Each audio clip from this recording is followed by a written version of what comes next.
Assalamu alaikum wa rahmatullahi wa barakatuhu. Bandiraɓe sehilaɓe jangiyankoɓe, windande men wattininde nde ɗo haaɗi. Allah walli on kollama gila goo ha yettima 27 windande ɗo karfeje kaaɗi. Ɗum ɗo sa ɗiggini goo ha ɗo qur'ana o dow ha less kala ko winda hen a janngani andu ko ɗeɗo ma alluje 28 gona ɗigginani. Bismillah, windande men 28 ɓiire nani. An noon mo jeenoke e Dental Dina TV jahata ko YouTube binda Dental Dina TV jiyangal mbaɗa abonné. Hande windande 28 ɓiire nde ko ɗo haaɗi. Hande eɗen janga ko wiyete yanara. Ay yanara wadde yanara so adima e bindol wiyete ko juburi yaa.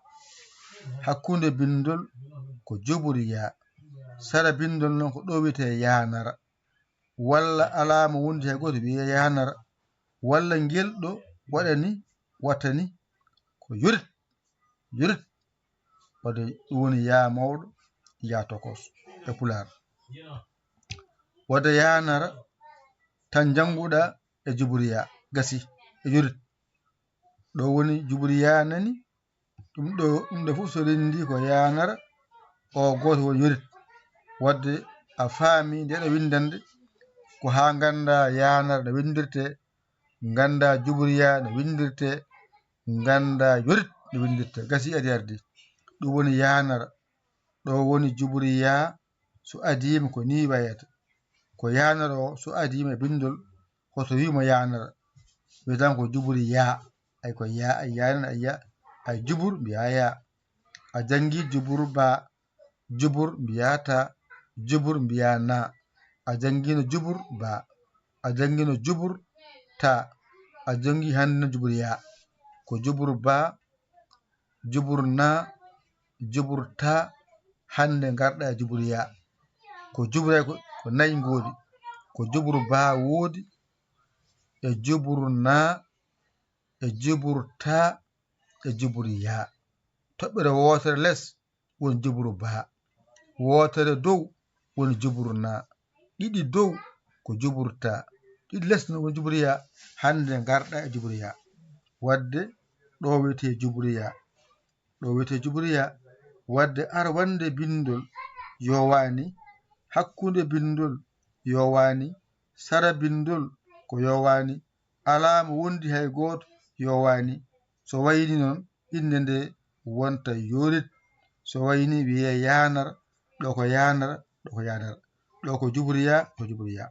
Heddi noon paamata tan ko so adima e bindol ko ni windirte, hakkunde bindol ko ni windirte, ɗo e ɗo inde nde ko wotere juburi yaa, juburi yaa.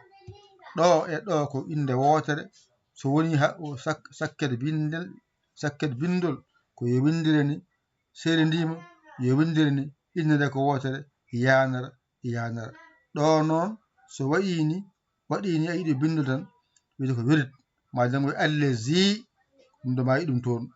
Allazi ɗum ɗo jeyata toon yeeso muɗum. On paami? Yanara. Ɗo ko juburi yaa. Ɗo ko juburi yaa. Ɗo ko yanara yanara yurit. Wadde hande ko yanara janguɗa. Ɗo woni mbadiji muɗum. So adima yowani, hakkunde bindol ko yowani, sara bindol ko yowani. So woni kañum tan yowani. So wayni wiye yorit yurit yurit.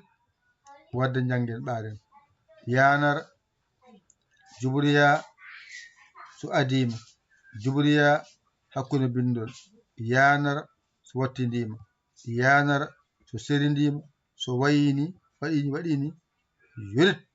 Woni yaa mawɗo e yaa tokoso. Alhamdulillahi bil alamina. Windande 28 ɓiire nde ko ɗo haaɗi. Allah walli on gaddanama alluwal gotal gotal ha yettima ɗo on timmini jangde. Qur'ana o dow ha less kala harfere wonde toon a janngani andu ko ɗeɗo ma alluje nogas e jeetati ɗiggaaɗi ɗum ɗo ko cuddol jangde cuddol mbaɗanmi on ɗo jangde cuddol woni ɗo wonano kay paamowo o ƴette kuɗi mon e carnet mon mbaani toon janngon ɗigga yo Allah wallu yo Allah newnu kadi yo Allah reen kadi yo Allah gondiɗ en kaari ɗo timmi oɗo gacci hakke oɗon jarlo on jaafo minen ga min jarle min jaafima oɗon jarlaɓe yaafaɓe alhamdulillahi ɓe alamin ko jangga famɗi heewi yo Allah waɗa hen barke ko jangga famɗi hen heewi hen yo waɗa hen barke ko musidɗo mon guiɗo mon saabu Allah Yaya Ly ko Sénégal alhamdulillahi rabbil alamina on jarama wassalam